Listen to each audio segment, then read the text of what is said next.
Grape Gardens. I think I see something that looks like it might be a grape. There's nothing related to grapes in this. It's just food and alliteration. Knuckles is pissed. To the little circles in the ground there. Well, okay, well there are green grapes. Here. I'm not seeing much garden here, though. Sky garden? Cloud? It's like, garden, let's have a cloud level. What the fuck is with these names? There's food, because Kirby likes to eat, and alliteration, because alliteration is fun. And that's pretty much it. Kirby's power is eating. I wish that was my superpower. It'd be the most kick-ass superpower ever. UFO! Yeah, that's pretty much what I think every time I see it. Though if you're not quick, you can miss it, so... Wow, we've walked into, like, Panic on Funkatron or something. Wow, didn't think we would reference a Toejam and Earl game. Hey, I love Toejam and Earl. Much Back in the- nostalgia attached to those games. Yeah, Unfortunately, me I too. have no intention of recording those because, well, they're kind of tedious to replay, to be honest. Yeah. What is Toejam and Earl? Just wondering. It's it's a show about aliens. The first one is they come to Earth and they need to escape Earth, which somehow is a bunch of land masses in space with old women and with shopping carts prowling around looking for aliens to kill. The second one, humans have invaded the space, and you have to stick them in tiny jars and throw them back to Earth. Huh. The first game is actually a top-down adventure platformer with randomly generated stages. The second game is a side-scroller platformer. With Which co-op. one's better? I prefer 2 a bit more, just because I like 2D platformers. I was never really into the I prefer series in 2 itself. as well. The first game is kind of plotting.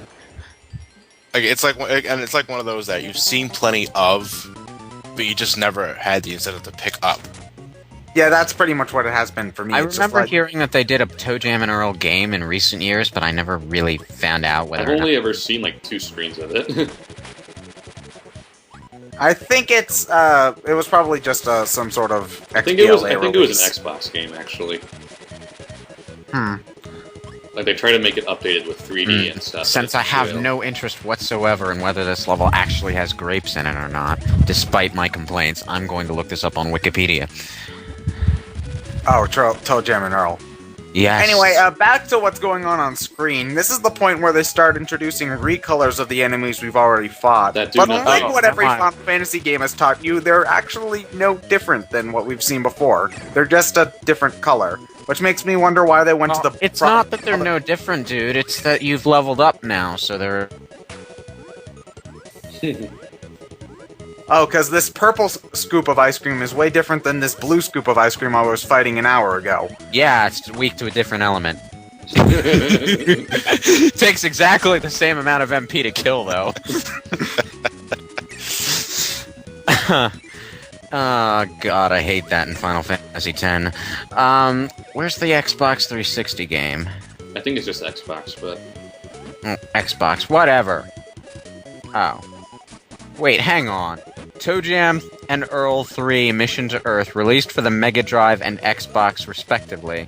Oh, right. I'm sorry, I misread that. Yes, Toejam and Earl 3 Mission to Earth is an Xbox game, and apparently it has a third character, a blue woman with massive cleavage and 2 massive antennae on her head.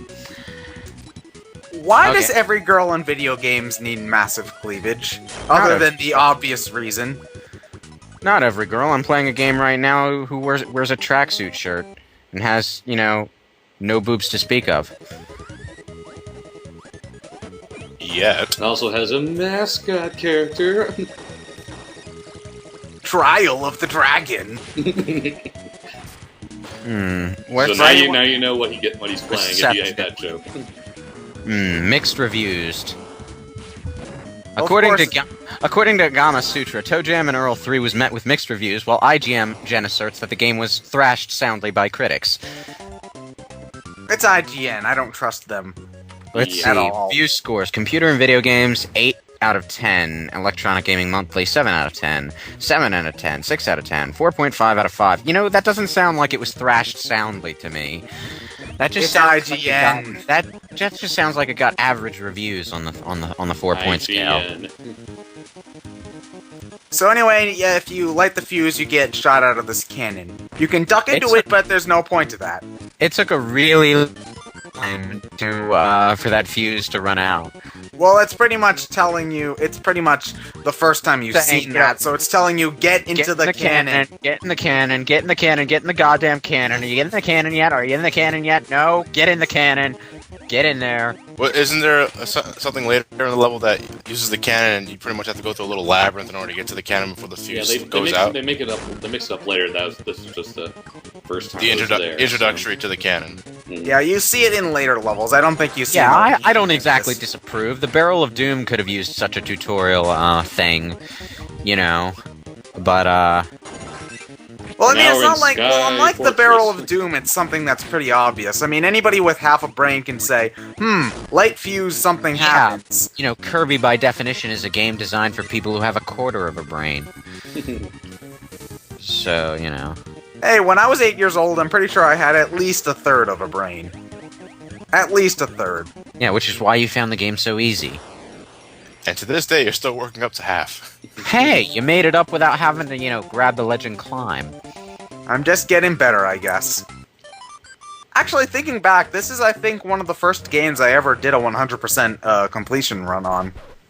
So yeah, I missed the switch in my first run, so cutting back to where it is, past the door we went before, you go through that door, and then you hit the other switch. Thankfully, you don't have to beat the level, you can just go to the start menu, and then leave through a door. Hooray! Good to know. If there's one thing that bugs me in games is when you have to get 100 completion, is that if you have to re-beat the level in order to have it count. What is the point of that power-up? It's there in case Nothing. you absorb it by accident and it slows you down or something. Some games, sleep will actually fill your health bar, but in this game, it's just it's a power up that you don't want to get. Hey, it's Rubber Ball Kirby. You know, I you was have a lot testing of it out fun- because I literally never use ball, so I wanted to make sure I knew how to use it before I got And it. now But it's gone. I just find it awkward to use. reasonable amount of ass with it before you fucked up and lost it. I just find it kind of awkward to use because you have very little control over what you're doing, and it's almost useless in areas where you have to jump because you need to be precise. So Wheel. I just don't like ball Kirby. Yeah, I can see, you know, Roller Kirby. Is that what it's called? Wheel. The name of the power-ups in the bottom left of the screen. Oh, really? Oh, okay. Yeah. Well, I like Roller Kirby better, so I'm going to call it that. Okay. I actually do too, only because it sounds like roller derby, and that's funny. Random elephant. That's what I was think going this for. is fan. I could be wrong. It's a I fan. get- It's a fan. It's an elephant with 2 legs. This looks all kinds of wrong. I think it's slightly adorable. This thing Is it just that wants to shiny play fan with feet you. you got? It's adorable in a terrifying kind of way. Like, it's like you want to go daw, but at the same time you really want to just scream out loud. Well, if I saw a Because it's two-legged safe. elephant in real... Well, actually, if it's a two-legged elephant, then that must mean his name is Tenderfoot. Tenderfoot. Ooh. Do you That's get the terrible. reference? That's terrible. Strong Bad, do you think that Tenderfoot an anagram for me? Do you imagine me as a two... Oh, wait, sorry, I fucked up my reference. Damn it, ignore me! Reference fail. Now No, you none have of you seismic know what I'm toss, Kirby. referencing, so it doesn't matter. Now you have seismic toss, Kirby. Pretty much, yes. Throw's Well, actually seconds. surprisingly useless. Because if you think about it, it's just sort of an upgraded ability of the spit attack that you have all the time, so... Platformers need power-ups that do absolutely nothing. Well, I mean, you can angle what you're throwing, so there's that, I guess, but it's... Again, it's another one of the redundant powers. Wait, is this Fighter Kirby?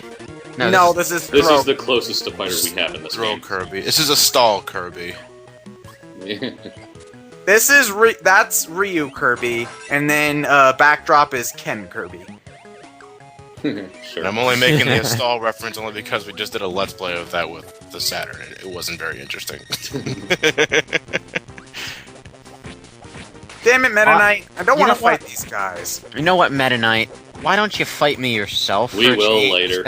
Instead of throwing a bunch of mooks at me and pussying off. It's always hard to tell what Meta Knight's supposed to be doing, because I think it's implied somewhere. I think it's the manual that Meta Knight's sending his mooks to die to, like, test Kirby's might, or teach him in some sort of stealth mentor way. But then later on, he just tries to murder me himself, and I'm like, Meta Knight, what the fuck are you trying to do? Meta Knight's motives have always been weird and nonsensical. You're getting awfully close to completing your objective. He must use lethal force. Kirby always uses lethal force. The I dude's a wasn't mass talking about murderer. Kirby. I was talking about Meta Knight. Meta Knight's more sane than Kirby is. Yeah, I know. Yeah, But there's Kirby a reason loves why murdering. there's a reason why he just goes outright to fucking murder you later in the game, because you're awfully close to completing your objective. Well, I mean, think about Kirby. He likes killing things. It's like flying a kite through a burning poppy field.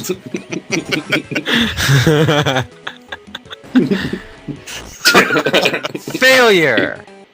Ow! I collided with the side of that spike. Mega Man feels your Oh, pain, Kirby. Like, oh, It wasn't actually the spike that killed him. It was the static electricity that discharged when he collided with its metallic side.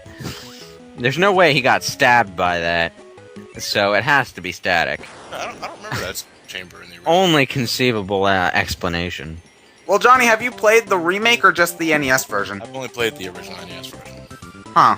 Has anything been notably different? Because I've never really bothered with much of It's the on a 3DS Virtual Console. Well, no, because the first time I actually didn't get into Kirby till like way late into the 2000s. Kirby 64. No, I never played Kirby 64 actually. It's awesome. Superstar Yeah, is still the best though. You know what I've heard. Nah. It's similar to the old school Zelda games. Like, I only played the first Zelda game when it first released on the Virtual Console, and I did the same thing with Kirby. And I played and beat an adventure, and I enjoyed it. It's just that, in terms of the series as a whole, I've only ever played Adventure and Superstar. Well, at least you played the best one. And Dreamland for the Game Boy. Well, Dreamland. Well, you don't really need to play Dreamland because Dreamland's in Superstar. It's the first. And it's pathetically bare compared to other Kirby games. Well, at least the Superstar version lets you use powers. Yeah. You know, I never played any of the other Dreamland games. I never played 64, and I never bothered with any other Kirby game after that for the 64 is very good. Dreamland 2 is pretty good. 3 I hear is kind of... I haven't played either, but it's kind of eh. I've got 3 on the Virtual Console. It's very much Kirby 64 version 0.8. Like, it's obvious that it's a predecessor, so I think that 64 just does what Kirby Dreamland 3 does, but just better. It's oddly specific to the point where you call it 0.8. I don't know, I was just thinking of the sort of bullshit AOL versions, and then that was just the first one that came to mind. Because I'm sure you were all bombarded through the mail of free trial discs of AOL version 3.71.2, or whatever. Cubed. Yeah. Those were the days. It makes me sad that I've looked at the demographics page for the channel, and most of the people who are watching this probably have no idea what the fuck we're talking about. And they're all better for it. True. Insert the dial-up tone here. Maybe I can that locate the Muppets using my modem. He means I'm connected, right? So anyway, in order to find the hidden switch in this level, you need to use the light power-up, which is incredibly redundant. Now you can see what you should have just been able to see in the first place. But those ghosts wear their sunglasses at night. Well, it's for people who keep their TV's brightness setting really low. Well, this was Game Boy. This was an early Game Boy Advance setting, so well, in that games. case, for people who have the first Game Boy. So yeah, I'm pretty sure I played and beat this on my original wide Game Boy before I lost it. Yeah. It's for people who don't have the one with the backlight. If you have a backlight, you have a free light power up at all times. It just Essentially. fucks with your battery Thor, life. Kirby, fly, fly. To Asgard! Oh, he's got a Thor hat. Wrong superhero. I always forget this guy's name. Krakow. Krakow. How about Cloud with eyeball? No. I only remember his name only because I just recently viewed the Super Smash Bros. Brawl Trophy Gallery. He's the spawn child of Mother Brain in a Lakitu Cloud, and that's all you need to know. Too bad we don't get to fight Marks in this game. Marx is superstar. I know. I'm saying too bad we don't. Eh.